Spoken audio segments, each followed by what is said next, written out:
right, a very good morning to you. It's good to see you. It is exactly 8 a.m. and that tells you that you are in time for your favorite mid-morning show, and that's not mid-morning breakfast show, your world. It's good to see you. My name is Winnie Lubembe, and today on the show we'll be talking about unlocking value in the young world. And listen to this, there are 800 million young people, and this is in Africa, and of whom 200 million are under the age of 5.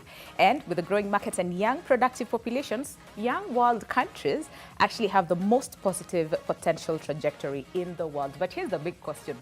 What exactly does young world mean, and how is it such an important factor, and especially in today's world? And in today's conversation, you want to stick around to understand more on the same and why this is such an important factor for all of us to first of all think about and understand how we can harness the power of this young population, and especially when it comes to preparing for the future. So it's going to be an amazing conversation. I have a full panel this morning, and I'm going to begin on my immediate left, and I'm really trying. We have Mr. Stefan Malabra, I'm just going to say that, who's the chair and founder from Genesis Analytics. Good to have you this morning. Thank you so much for your time, sir. We also have Madam Betty Miner. She's not new to us. We know her, okay? But she is the director, East Africa, Genesis Analytics. Good to see you.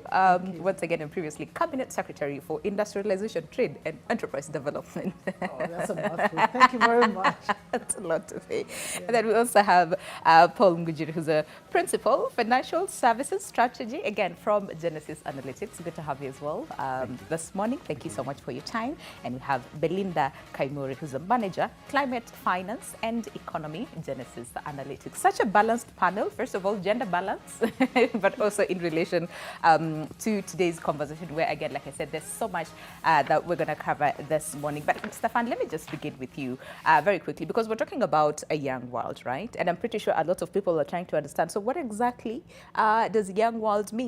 And, you know, where does Kenya fit in this? But let's get to understand what young world means. So the young world is basically all of those countries that have growing and young populations. Okay. And that's in contrast to the aging world, which we hear about a lot. All right. Europe, North America, China, Japan, where we know that fertility rates are now very low, populations are aging, but in the rest of the world, the young world, we have the exact opposite.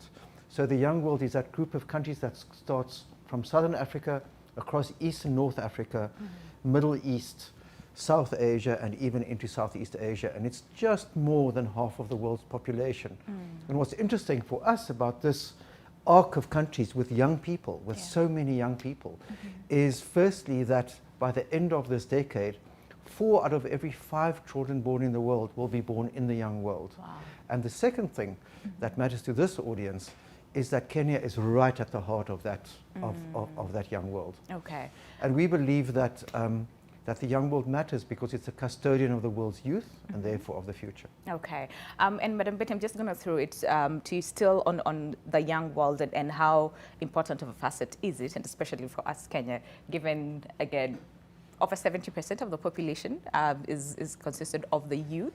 So why is it such an important factor? Because when you think about the young world and the young people and their space, you know, as far as the country and dealing with like economies and economics, politics, health, and all those things, why is it such an important facet to really think about, and where do the young people then fit in the scene?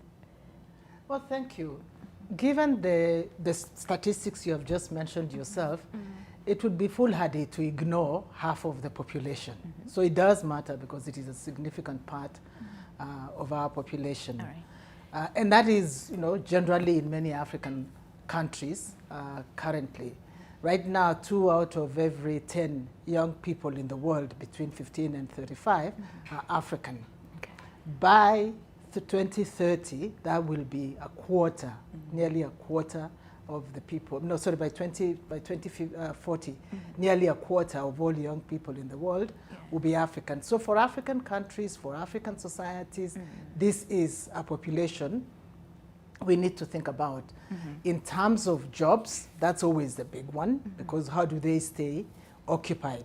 In terms, I mean, obviously, and that is follows up with also in terms of education. What sort of education do they get, and how do they fit into the world that they will graduate into? What sort of, where are they going to get decent jobs? What sort of families are they going to raise? What sort of values? So there's a lot to think about, both in terms of occupation of young people, but at the same time their own participation, because they're a significant part. You cannot just ignore and call them children. They are a significant part and a great resource for the continent and definitely for Kenya. Yeah. But if you look around now, would you say the young people, first of all, understand how important they are, not only for the future, but present? And given what is happening, especially right now here in the country, where the young people are actually taking charge and say, hey, listen, we want a country where we can thrive in. We want a country where we can exercise our democratic right, but still feel safe inside the same. But do the young people at the moment in the country, based on what you have observed, first of all, know how important their existence is, but at the same time, understanding their voice? And have we given them that sort of like environment to thrive? Listening to them and seeing them in action, I'm sure they understand that they play a critical role, and their voices need to be heard, and that they need to contribute to discourse and governance issues on fiscal management. That is what they have been saying. This past, the demonstrations have really been a conversation around fiscal discipline and transparency and accountability, and how to hear them. Now, they may not be expressing it in a way traditionally older people like ourselves perhaps expressed ourselves, but it is a sound, it is a voice nonetheless, and I think it's a critical voice, and they've taken their job very seriously, and they should be commended. Absolutely, absolutely. All right, Paul, I want to say you are considerably a young person. Maybe you fit in that bracket of youth, or maybe probably yes, probably no. No, yes, probably no. Okay, but again, I'm just going to throw this up question to you in terms of, like, as a country, have we given our young people that space to thrive in and really understand how much power they hold in terms of driving our country forward? And then also speak on Genesis Analytics and get to understand really what you guys do and how do you come in to help with the same. Yeah, I think the young people have been given a very good chance to express themselves, honestly. Right. I mean, I say that because when you look at the kind of expressions and the language that they're using, the quality of the conversations that they're having, I think they have a platform and they have been given enough time and enough airspace and enough information to actually air their views and all that. And even beyond that, if you look at the adoption of also of the technology space across Africa, looking at the demographics, you realize that the Kenyan space, the technology space, definitely, there's a lot of uptake as far as that is concerned. Look at the young ones across the streets every weekend and whatever they're shooting, TikToks and all that. It just tells you that the environment is ripe for them. Probably what is lacking is the opportunities for them to get meaningful lives for themselves. And I think when you listen across the board, that is the cry of many of the young ones. And so from Genesis, what we're doing is we're looking at all those facets of the drivers of the young world, and when we look at the world at large, we look at technology. You look at how do we ensure that we have enabled the young ones to, various companies to come up with technologies that will enable them to explore the opportunities that they are having. And I think that is one key area, because we need a digital economy that thrives even at 24 hours and all that. So how do we ensure that we help the young ones and also the companies to achieve that? The climate considerations as well. The climate change is here, and the challenges are here with us, honestly, to stay. The question is then, what are we doing to help not just the young world, but across the board, to deal with the challenges, number one, and also to see the opportunities that exist within the climate change.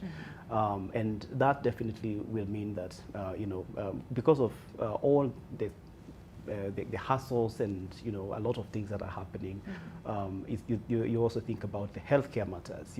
Health is becoming a very important aspect in our lives, and you can actually see the drive to live healthy lives. You can see a lot of the demand to have to eat a healthy diet, the demand to do physical exercises. You look at insurance companies trying to reduce your premiums if you do if you're physically fit and all that, and our work is to help advise various companies on getting the right digital channels and design channels for better healthcare. Okay. So and then across the financial services, definitely we are also supporting the same.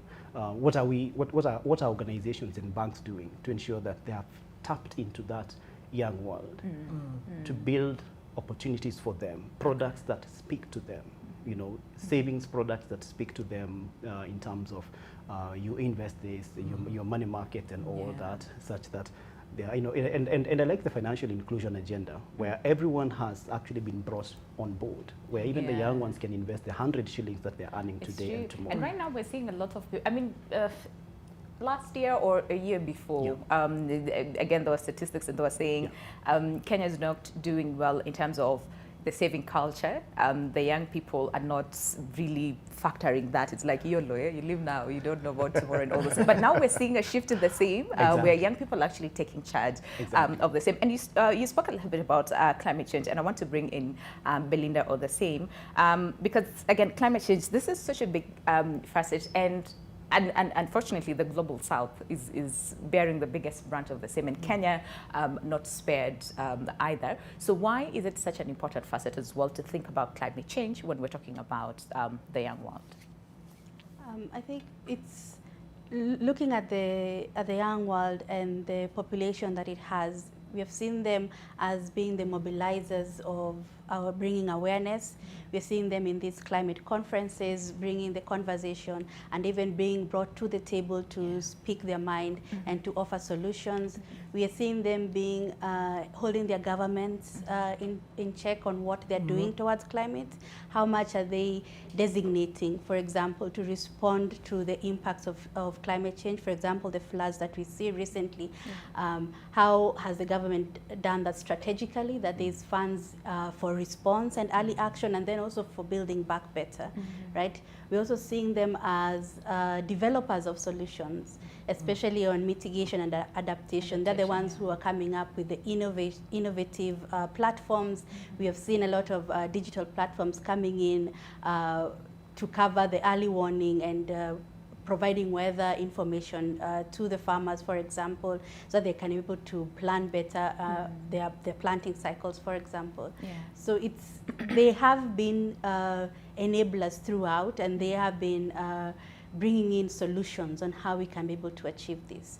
Whether if it's looking at what are we doing in terms of even enforcement of laws, for example, on protection of riparian land that now people have moved away from given the floods, right? So that's another way of bringing that awareness, and we are seeing them holding the government in check and asking them, what are you doing to enforce this kind of environmental laws? I mean, we saw this last year during the Africa Climate Summit, where the young people, student children as well, and said, hey, listen, we are the future of this planet, right? And you guys are messing it up for us, so it's up to us to take charge. It was really beautiful to see them taking charge and saying, we want better and we demand better, which is good to hear. But Stefan, so in what areas then do young countries, and especially, need help? I know we've talked about climate change a bit on technology and the financial aspects of the same, but what other areas do the young world need help?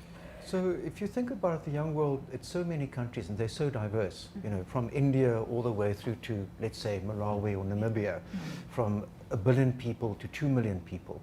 So what do they have in common? Well, they are all going through really critical transitions at which they need to succeed in the interest of their people. So for example, the first one is a human transition.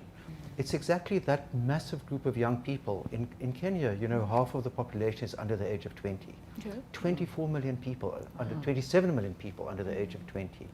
So we have to look after this cohort in terms of health, in terms of education, in terms of confidence, in terms of social environment, in terms of security. So that's the one transition, is a human transition. But as important is the economic transition. These countries really need to find ways to create employment and income opportunities for these young people, which means that the economy itself has to look very different 5 or 10 years from now than what it looks like today or 5 years ago. So those are two of a number of transitions, and the other ones being climate, for example, that we mentioned. And then maybe one more that I should mention is governance. Is that in order to get all of this done, countries need to be governed in a different way and in a more effective way than ever before.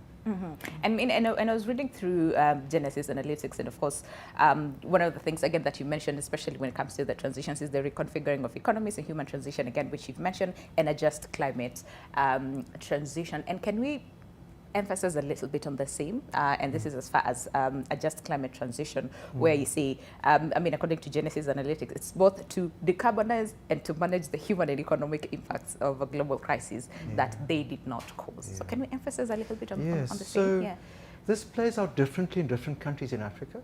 So for example, in South Africa, there's a lot of decarbonization that's happening because the coal has been the main source of energy.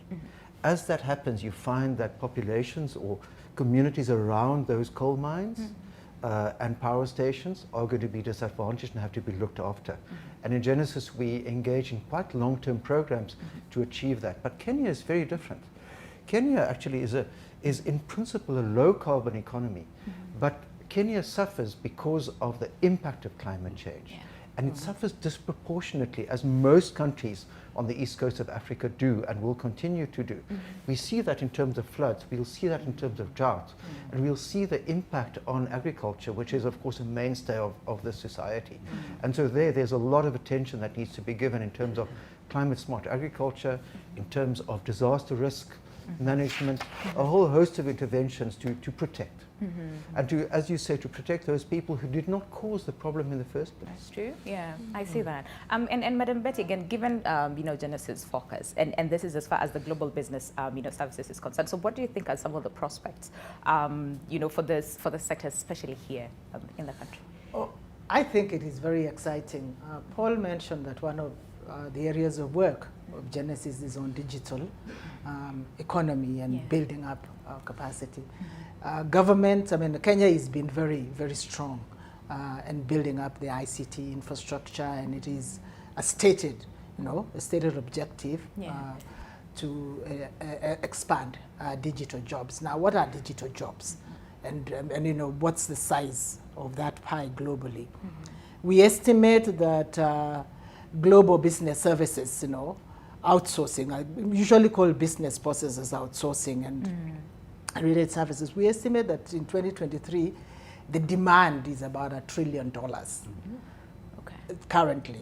But most of that demand doesn't come to Africa.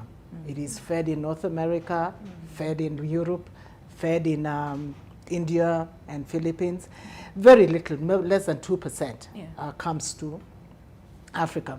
There are about 42 million people that are currently engaged, and this is to Genesis and to many other players. There's really this is a great opportunity for growth. In Kenya, we probably have about 30,000 people engaged in BPO services and GBS, but most of it, let me say BPO services. But most of that, about 80% is actually local, domestic, serves the domestic market. Customer service experience, data analysis, content writing, software development. That's a bit of what we do locally. But the demand, the global demand is much, much larger. And I think really one of the ways of using, creating jobs for Kenyans is expansion of these BPO jobs. The president recently opened a firm, CCI, in Roiro, offering services to American companies. So, working with partners and and companies such as those that bring demand from outside the world, demand from outside Kenya, demand from Europe, demand from Australia, demand from North America, and demand from other African countries, can create more jobs. Going at our current trajectory, maybe about 60,000 people may be employed in GBS by 2030. But with acceleration, you can actually increase the number to 100,000, 200,000 people. So this, for me, is just speaking to what Paul said, expanding the digital space and the digital economy, utilizing Kenya's brilliant talent, utilizing our good command of English, using our geographical location and our ICT infrastructure can really be put to use to create more and more jobs for our dynamic young people. I see that. I mean, you say good command in English. I remember on X, there's a fight between who speaks better English. But hey, we're not going to go into that. But Paul, just to emphasize more on Madam Betty's point, then, so what does sustainability, of this digital jobs look like for our young people? Because I know majority of them will maybe tap into that now, but of course have this fear of what does this look like? Maybe say 5, 10, 15 years to come, because again, technology keeps changing. And what we need to do is just either play catch up. We don't have a choice, right? So then, what does sustainability look like for a young person who's watching us and maybe has harnessed, the power of digital jobs just to make it sustainable in the next few years? Yeah, I think that's a very interesting space to be in. One is that there are a lot of opportunities within the digital space. A lot of, and we've seen a lot of people being employed by international companies, and you don't have to travel; you just work from here. That doesn't mean that we don't need our education, and and I think the best advice that the young people should have is that we don't. We need our traditional education and layer it with the uptake of the technology, because content, context matters. Because you cannot say that because I have TikTok, I have, I'm earning a small amount of money on a weekly basis and all that, that's enough. I think that is one of the one of the areas that probably the young ones need to actually look at and see that very soon some of these opportunities will end. How do I tap into longer term opportunities, including exactly the BPOs, the services and all that? How do I tap into the some of the value chain companies that require my services across Africa? Because I mean, truth be told, there is a lot of work and opportunities that exist digitally, and if we don't seize the moment to look for them, I think that would be the biggest mistake. Or sometimes, again, some of these things become obsolete, where whatever heat, for example, 5 years ago is no longer, what is the in thing right now. Exactly. And in the next 5 years or 10 years to come, something else will, right? So this ever-changing, nature of technology, then I think places at a point where not only just the young people, but everybody really in general to tap into that and make sure that we are abreast. Because I know most of our parents are like, in technology, that is not for me, leave it to the young people. But Belinda, so then how can because I know majority of the people would say, young people would say, the government is not doing this, the government is not doing that, and especially when we're talking about climate change, because I know this is mostly your area.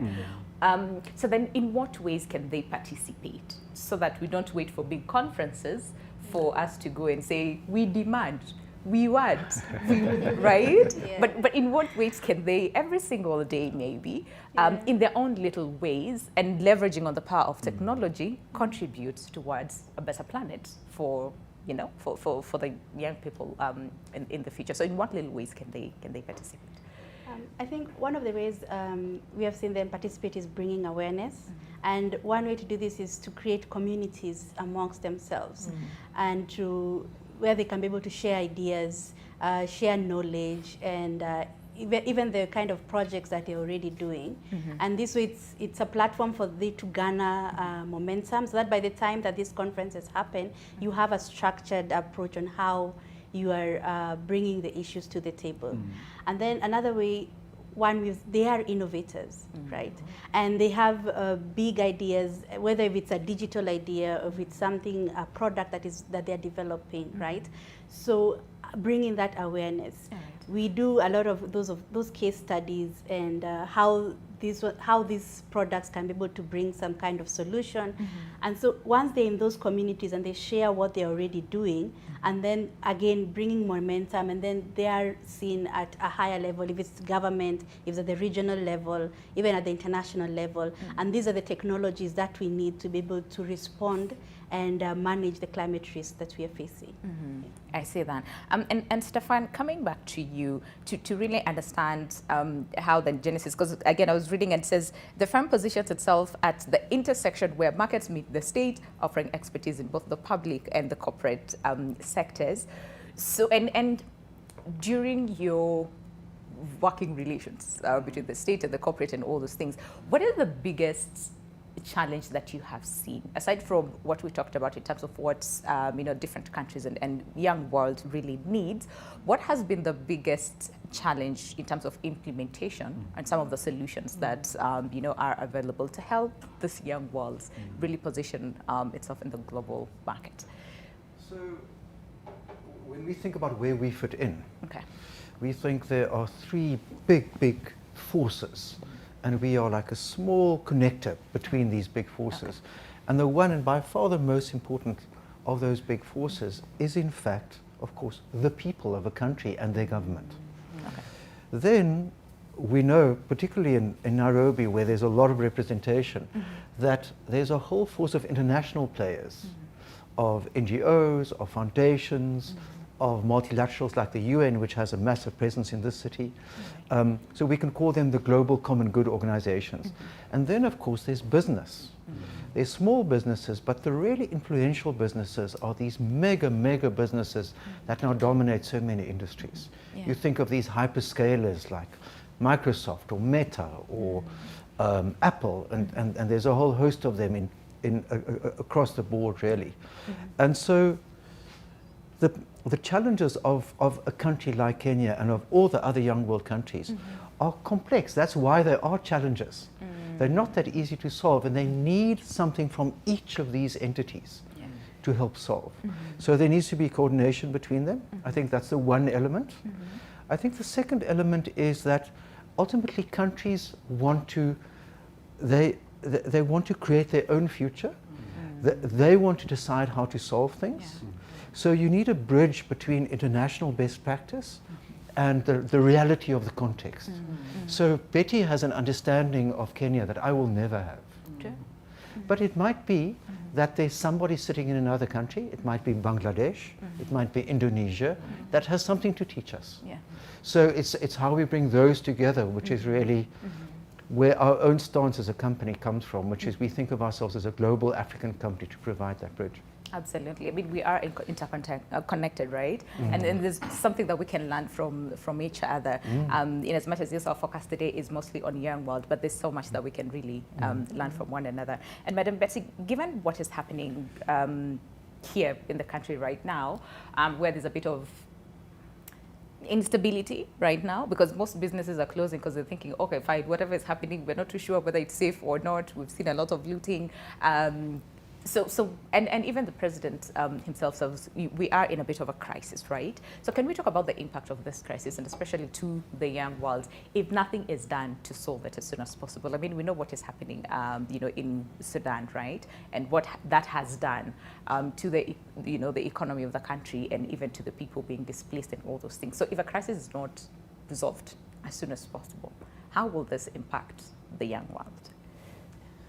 It needs to be. It is true. We are in a dilemma, in a bit of a dilemma, really, because this is a public interest discussion, but we need to be able to all step back from hard stance and be able to dialogue and ensure we understand. I think what the young people have said in Kenya is we would like XYZ. They've listed several things, including fiscal discipline and accountability, and I've seen a list of things, and there are valid concerns. So it's critical that they are listened to, but it's also critical that the police themselves and others, the police particularly, conduct themselves in a manner that safeguards the constitutional freedoms that are guaranteed. Yeah. But it's also critical that we don't allow this to be hijacked by other interests that prefer unconstitutional means. Yeah. So balancing all this and listen and developing a listening, a listening attitude is going to be very critical.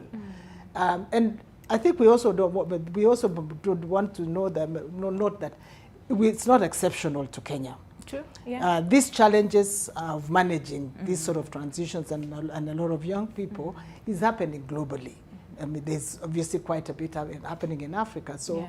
it's a pivotal moment. It's a moment that we must seize to be able to listen to each other, address the core concerns, but also do it within the context of our national and constitutional infrastructure. Yeah. Yeah. And I see what you're saying, because again, at the end of the day, it's balance. Yes, there are these demands, Yeah. but then there's also this other side where the president, during one of the interviews just recently said, I have to balance. Yeah. There's a country to run, but there's also the protection of the people and making sure that there's peace and stability in the country so that we all thrive, Yeah. regardless of our political, differences, regardless of, where we stand really, but the point is we all thrive, and young people included, and he's very, very keen on young people. All right, so how about we take a break, but when we come back, there's still so much, to discuss as far as the young world, and of course the position that they hold, and how on the different ways that we are unlocking values in the same. So stick around, we're coming back after the short break. The show is Your World.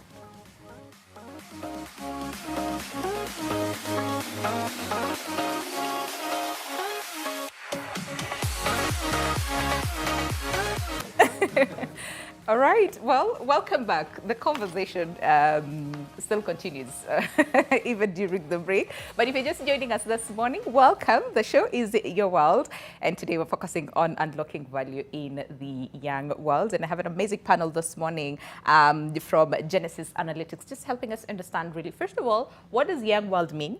Okay, and what their role is and what values can we unlock, okay, and especially when we're talking about the young people, because like we said when we started the show, 800 million people are in Africa, and of whom 200 million are under the age of 5. So there's so much potential that we can harness from the same. And Paul, I'm just going to start with you in terms of then understanding, again, like we said, the potential that young people, have, and they carry there. They have the energy. A lot of people, would say, these ones, they have all the energy. So give them, all the support that they need. But to some young people, not to some young, but to all the young people, what exactly does support look like so that then they thrive in terms of, contributing to a larger scale to push the young world forward? So what exactly does support look like to them? Or maybe to the ones that you've spoken with, what are they saying as far as support? Yeah, so there's a lot that definitely the young people are trying to get.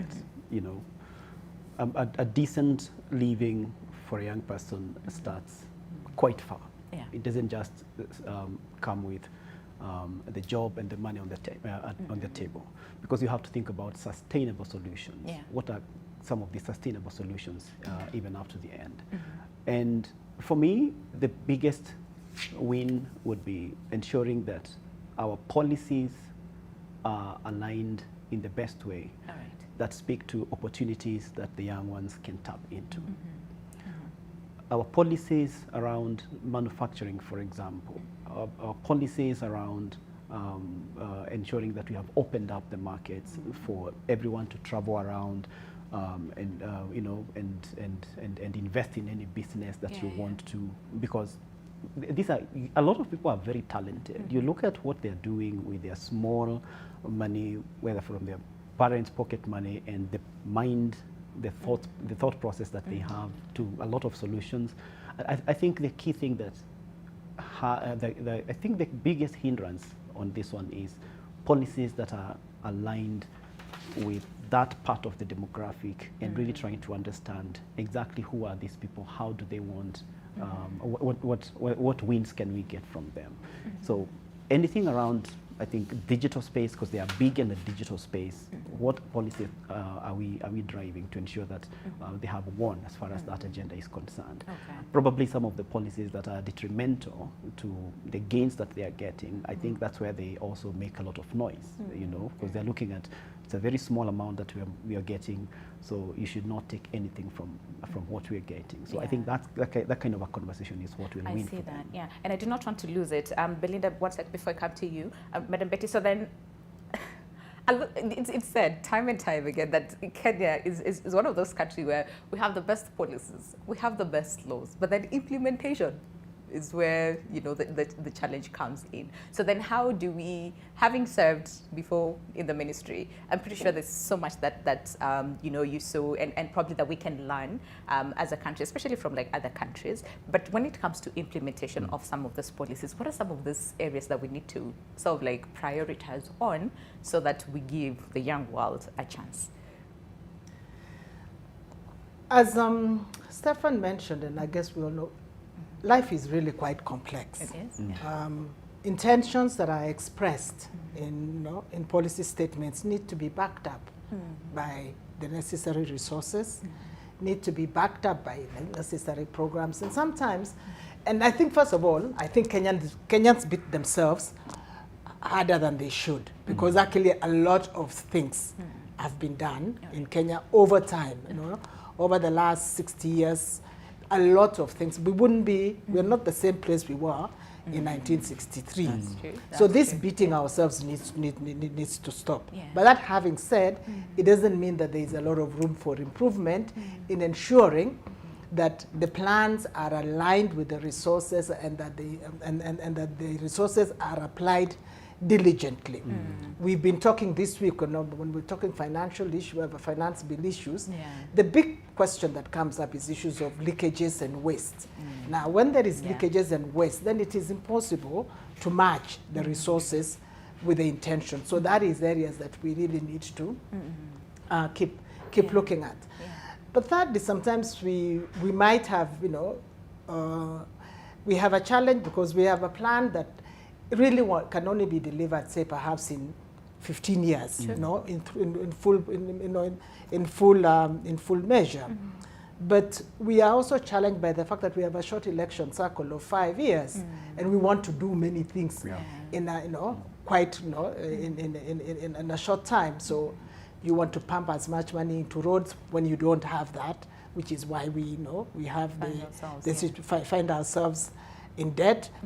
But I mean, I sympathize with political leaders, because every time you show up, you know, to your people, they say, we want this road, we want this school, we want this, we want this. But if there isn't resources to do that, but there's a risk that if they don't do anything, then you'll punish them at the next election cycle. So that's a big dilemma. How do we, you know, how do we deliver long-term plans with very short-term, with the short-term circles, and that can lead to the frustration why there is perception that there is no implementation, but actually perhaps there's just been too little of it. But it's a big dilemma for political leaders.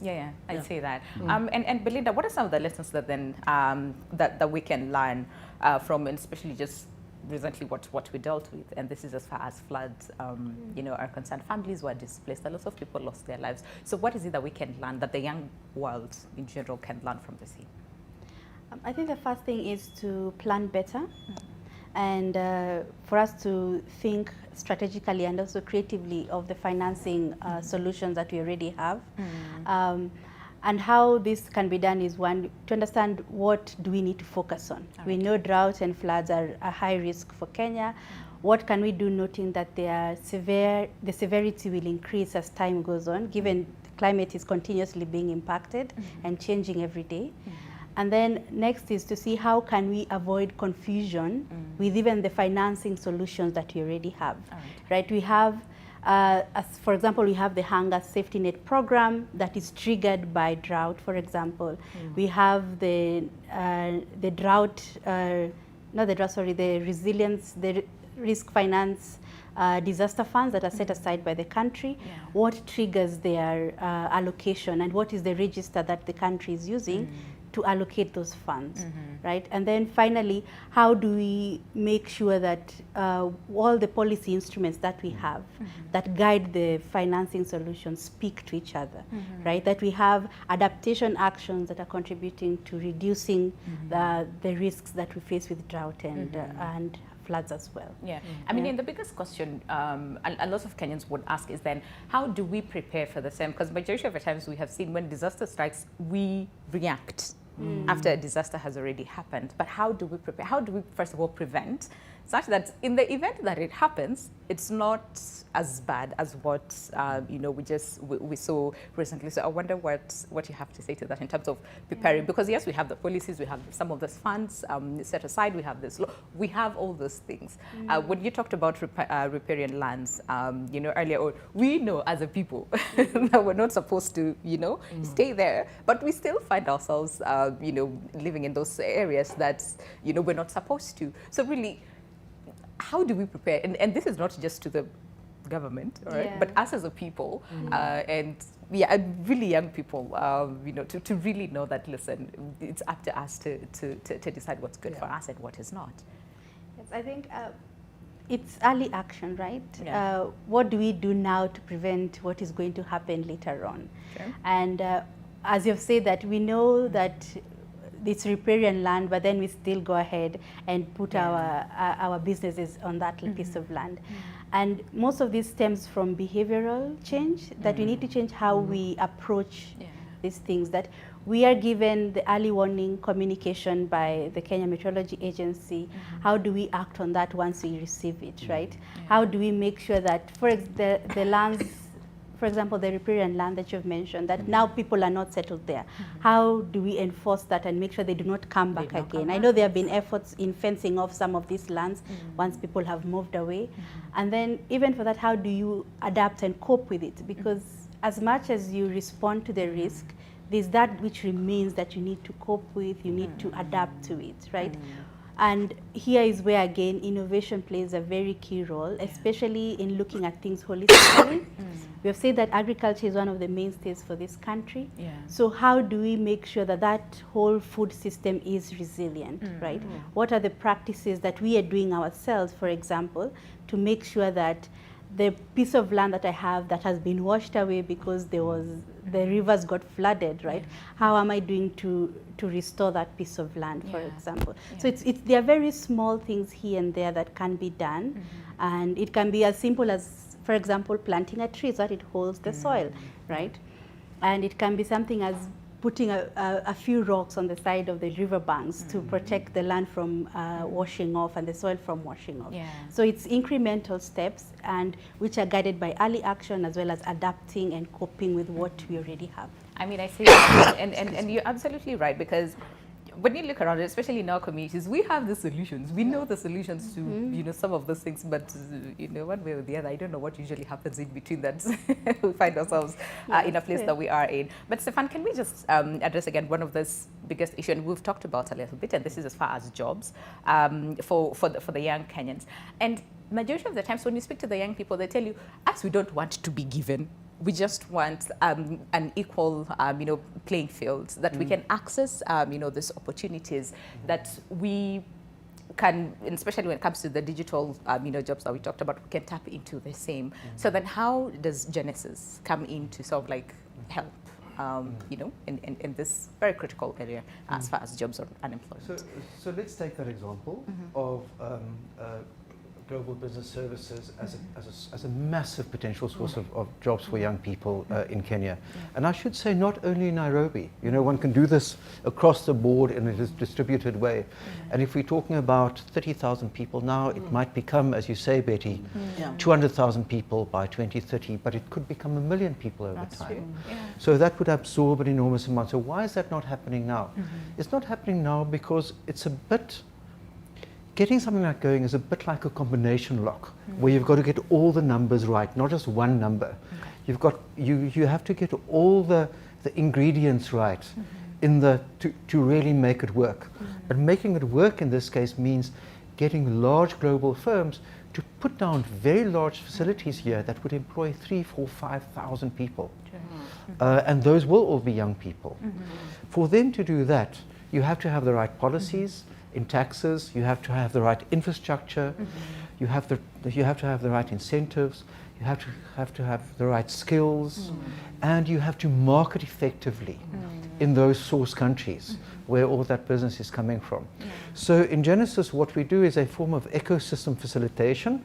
You build that ecosystem, and therefore you work closely with the government. So for example, in Kenya, we have an MOU with the government on global business services, which is now being renewed.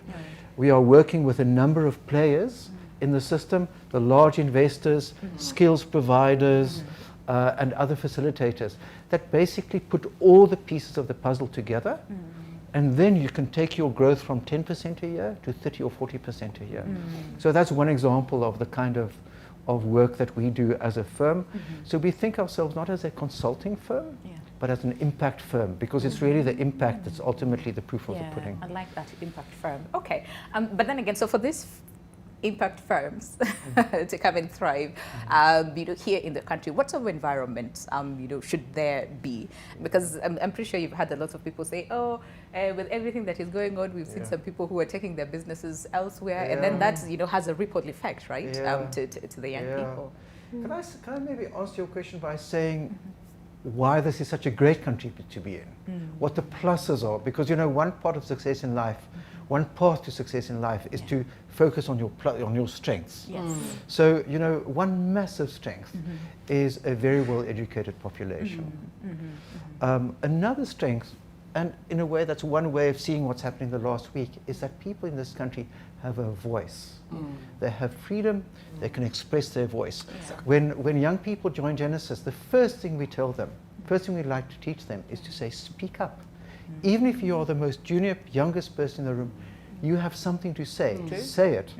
And then actually another thing we teach them is also something that I've learned from Kenya, and that is to pivot to action. This is an action-oriented country. The government can move very quickly, and has. I mean, for example, Betty, in the time of COVID, I think there was tremendously quick responses under very difficult circumstances. I see that, and just can we think back on the same, especially during COVID, and then we'll come back and talk about the regional integration policy. But really, during a time of crisis, global crisis, as far as COVID is concerned, should we find ourselves in such a crisis? Hopefully we don't, because it was just a mess. But if we find ourselves in such a situation, what is it that we need to sort of like prioritize and manage this crisis? Let me build a bit before tackling that part. Let me build a bit on what Stefan was saying. It's critical, the jobs will be created by the private sector. Jobs can be created by government for public officials, but real, lasting jobs need to be created by the private sector. So a critical component is ensuring that the private sector has a place to thrive. You asked what will bring this GBS work. A clear environment that attracts those jobs needs to be created. Predictability, if there's anything that businesses are always speaking about, and that, even from my days when I was at the Kenya Association of Manufacturers, if there's one thing you require from the public sector, it's predictability of policy, that what obtains today is going to obtain in 5 years, and if it isn't, then the framework for changes is not, it's not abrupt, but it is clearly predictable. So people don't plan for a year. They plan for 5, for 10, for 20. So they need to be certain that, whatever it is that supports investment needs to be consistent. Clarity of decision making and matters of red tape and bureaucracy, those are things we've had to deal with a lot, and especially in the context of devolution, you're subjected to multiple regulations. So I think the business environment is what is critical for attracting these jobs. But as he mentioned, Kenyans are also very innovative and very resilient. A lot of the young people that have been speaking out in the last 2 weeks, yeah. have taken particular issue with the digital tax. And the argument is that is the space we find ourselves in, which is the digital job. So you've seen a lot of creativity, and I think that's something to be nurtured, especially amongst young people. But it is part of Kenya's spirit. You asked me about the experience of Kenya around COVID, but I think it was very exciting. I mean, COVID was scaring for everybody around the world. Nobody had ever experienced that. Nobody knew what to do. Country shut down. We're all learning. We're all learning. And we needed, we needed things like PPEs quite quickly. But you remember how quickly you in Kenya started to produce the stuff to the point where we were exporting it. So I think we have resourcefulness within us that, if channeled well, can help us master challenges, even as the ones that we're currently experiencing. Yeah. I see that. And when we talk about then the regional integration policy, how is that going, would you say? Yeah. Africa is a large market, 1 billion plus people, but it's a continent that trades the least with itself. Less than 20% of all Africa's trade is with itself. And there's been desires over time to ensure that we can trade better with ourselves. Europeans, Americans, Asians, more than 50% of their trade is with themselves. So the Africa Continental Free Trade Area is our current baby for really boosting the internal markets within Africa. So the big thing is we have begun. We have begun the journey of a single market in Africa. That builds on previous regional integration efforts like the East African Community. But having begun, we're not there yet. Yeah. And it is a project that we really need to sustain. What are some of the challenges? Some of the challenges are simple: transport and infrastructure. Getting goods from Nairobi to Lagos is not, we're not linked. But in addition to transportation and infrastructure, our bureaucracy and different, trade facilitation processes can take so long. Yeah. But I think for me, the big other challenge why we haven't seen a greater growth of trade within Africa is that we produce the same things, and a lot of it is not value added. We sell primary products, and when it is value added, we're all doing exactly the same thing. When we started the East African Community, there was a lot of trade coming from, say, Kenya to the region. Yeah.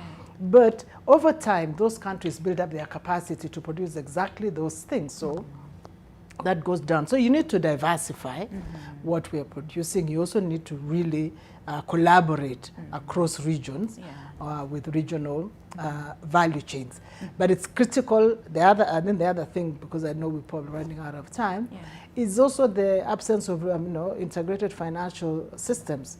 It's difficult to pay somebody in another country, short of using just banks that have regional presence that you can deposit in my account there, and then he gets services in his account on that bank. It's very difficult. We don't have integrated payment systems. So there's work to be done to help us realize that dream of an integrated African market. I see that. And Pam, very quickly, so then how do we, make the most, of this larger market when we're talking about, regional integration? Very quickly, in 1 minute. I'll be very brief. I think, and Betty has spoken about that a lot. Diversification of the products that you're making from a policy perspective. When I read the Continental Free Trade African Agreement, there are tremendous opportunities that actually we can come up. Having access to a whole 1.3 billion customers across the 55 countries, I think that's a tremendous market that we can unlock a lot of value. And not just that, by also bringing in a lot of foreign investment. And, getting that FDI definitely means that we're getting more capital, better technology, we're getting more skills. And I think that's exactly what the young people are desperately in need of, if you think about that. So All right. opening that market is key. And this is where Genesis comes in to help? That's exactly where Genesis comes in. Okay, all right, and Belinda, again, very quickly in 30 seconds, in terms of then, what should we do better? How do we move forward, to sort of like cushion, the one young world from the harsh effects of climate change? Yes, I think just as you've mentioned that it takes incremental steps, right? The first step is understanding what is needed. We know we need to decarbonize. We know we need to adapt to the risks that we're facing. And we also need to make sure that any kind of solution that comes out of this is resilient and is for the long run, right? And so that is one thing that we can do. It comes from policy, it comes from the private sector, it comes from us as individuals. So we need to, as it is mentioned, to collaborate together. We all have pockets of knowledge and skills that when they come to the table and we're able to put together all of this expertise, knowledge, skills, and approaches, then we have a very holistic and solid way of moving forward to the future. I see that. Ooh, you know how to keep time. All right, so as we finish, Stefan, and you'll close this for us, because we've talked a lot, as far as, challenges and what exactly is happening in the young world and the opportunities that are there. But when it comes to change, right, how do we enforce and make sure that change happens, okay? And how does Genesis come in to push, for that as we wind up the conversation? And Winnie, for that I get half a minute. I think be aware of all the dangers because they are real. Okay. And they come back to bite you. That's true of climate, it's true of excluded young people, but at the same time also accentuate your strength and the positive.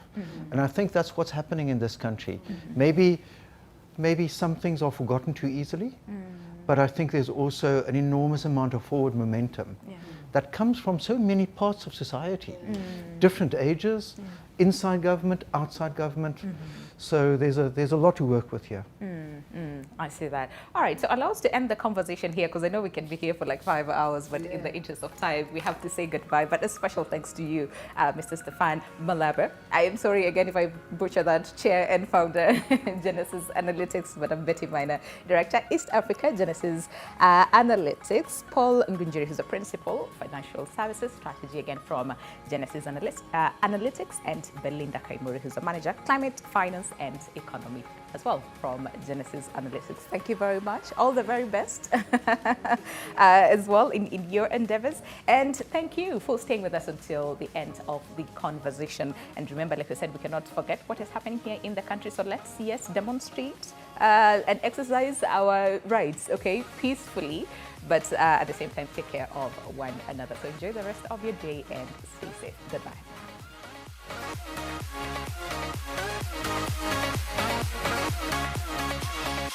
Thank you.